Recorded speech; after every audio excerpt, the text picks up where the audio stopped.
जनता party और Congress party की लड़ाई है, तो कांग्रेस पार्टी को कमजोर भारतीय जनता पार्टी चुनाव आयोग के माध्यम से कर रही है। 2014 से कहाँ आप बीजेपी को हरा पा रहे हैं? हर जगह तो हार रहे हैं आप। देखिए, जब मशीन यहाँ ज्ञानातंत्र जीता है, ज्ञानादेश है, जनतंत्र का आदेश नहीं है। बिहार में जनतंत्र रूपी द्रौपदी का चीरहरण चुनाव आयोग ने किया। में कमी रह जाती है, गठबंधन ठीक से पार्टियों को नहीं ले पाते हैं आप लोग। अब आप बताइए, जब ज्ञानेश कुमार ही मुख्य प्रतिद्वंदी होकर के चुनाव लड़ रहे हैं, जब ओवैसी कह रहे आईएम कह रही थी हमें गठबंधन में, क्यों नहीं लिया आप लोगों ने उनको? अब ये तो इंडिया गठबंधन की कहीं कमी रही होगी, कहीं रही होगी। आपकी नजर में कमी नहीं है ये? है, उनको मिलाना चाहिए था। मायावती को आप लोग गठबंधन में नहीं लेते? देखिए, अच्छा आप बताइए, हमारे खिलाफ जाकर के मायावती जी चुनाव लड़े, धरना प्रदर्शन इस भारत सरकार के खिलाफ, उत्तर प्रदेश सरकार के खिलाफ न करें, उत्तर प्रदेश के मुख्यमंत्री योगी आदित्यनाथ के गलत कार्यों का विरोध न करें, देश के प्रधानमंत्री, तो समर्थन कहाँ करते हो? समर्थन कहाँ देखा? भाई चुप रहना भी समर्थन है। अगर आप चुप रहते हैं, यहाँ अन्याय हो रहा है, उस अन्याय पर आप नहीं बोलते हैं, तो अभी उस सरकार का समर्थन है। आपसे पहले कहा उन्होंने कि वोटों में गड़बड़ होती है, तब तो आप तो समर्थन में थे। देखिए, ईवीएम का सबसे पहले तो मायावती आज कर रहे हैं कि नहीं कर रही है? वो तो हमेशा करती रही है। देखिए, आज कर रही है कि नहीं कर रही है? कहाँ कर रहे हैं? कहीं धरना प्रदर्शन आंदोलन उन्होंने किया?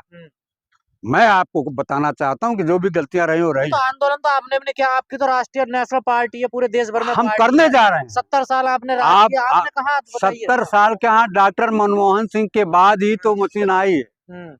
डॉक्टर मनमोहन सिंह ने ही इसको मंगवाया कि चुनाव निष्पक्षता से होगे और काउंटिंग जल्दी से होगा, लेकिन अब वो क्या जानते हैं कि बेईमानों के हाथ में चली जाएगी। यह शुद्ध रूप से चुनाव अब जनता के माध्यम से नहीं लड़ी जा रही है। ओवैसी कह रहे हैं कि कांग्रेस वोट कटवा पार्टी बन गई है देश में। अब ओवैसी को कहने दीजिए, ओवैसी को तो मौका मिला है तो ओवैसी कहेंगे ही, लेकिन शुद्ध रूप से आप बताइए, 5 सीट कांग्रेस 6 सीटों पर जीतते हैं, चुनाव इतना लड़ रही है, वोटों का परसेंटेज तेजस्वी के साथ है, और जीत कौन रहा है? भाजपा जीत रही है।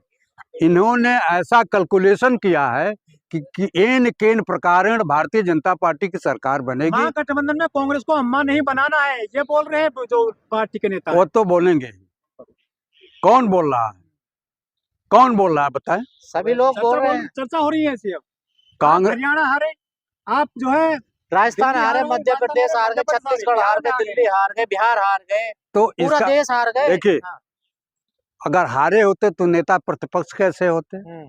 हार को हम स्वीकार करते हैं, लेकिन ये मशीन द्वारा हराया गया है। मशीन तो कांग्रेस लाई थी, मशीन कांग्रेस लाई थी, लेकिन डॉक्टर मनमोहन सिंह बेईमान नहीं थे, डॉक्टर मनमोहन सिंह भ्रष्ट नहीं थे, डॉक्टर मनमोहन सिंह चोर नहीं थे, लेकिन भारतीय जनता पार्टी की वर्तमान सरकार चोर है, जो वोट की चोरी करती है, वोट की चोरी करने के माध्यम से सरकार बनाती है। पर राहुल गांधी तो मशीन का विरोध नहीं करते हैं। देखिए, नहीं, वो तो वोटर लिस्ट में गड़बड़ बताते हैं, कुछ बताते हैं। अब आप बताइए ना, मशीन का तो कभी नाम नहीं लेते वो। देखिए, वोट की चोरी हो रही है तो मशीन भी तो उसी में शामिल है भैया। मशीन उससे कहाँ बाहर हो रही है? मशीन भी तो उसी में शामिल है। मुसलमान आप लोगों से झटकने लगा, आप लोग डराते थे बीजेपी से, हम डर खत्म हो गया। देखिए, हम हिंदू मुस्लिम की बात नहीं करते हैं। क्यों आप डराते नहीं हो कि बीजेपी आ जाएगी? सवाल ही नहीं उठता, सवाल ही नहीं उठता। जिनका लोकतंत्र में विश्वास है वो कांग्रेस पार्टी को वोट दे रहा है। मुख्यमंत्री घोषित नहीं करा आपने बिहार में मुसलमान को? किसी को? 2 लोगों को किया, मुख्यमंत्री को किया, उप मुख्यमंत्री को किया, फिर हम करते, हम 4 मुख्यमंत्री उप मुख्यमंत्री बना। मुस्लिम को किसी को? अब ये तो पार्टी की नीति है। दगा थी कहीं ना कहीं? नहीं, मन में कोई दगा नहीं थी। हम लोग ये सोचे थे कि मुख्यमंत्री की घोषणा के बाद, उप मुख्यमंत्री की घोषणा के बाद एक दलित, एक मुस्लिम समाज का उप मुख्यमंत्री हम बनाते। बिहार की जीत में धीरेन्द्र शास्त्री की यात्रा का भी असर पड़ा है कुछ? निश्चित रूप से पड़ा है। हिंदू राष्ट्र की जो मांग कर रहे हैं वो। एक बात बताइए, कोई भी देश एक धर्म के नाम पर देश नहीं चल सकता है।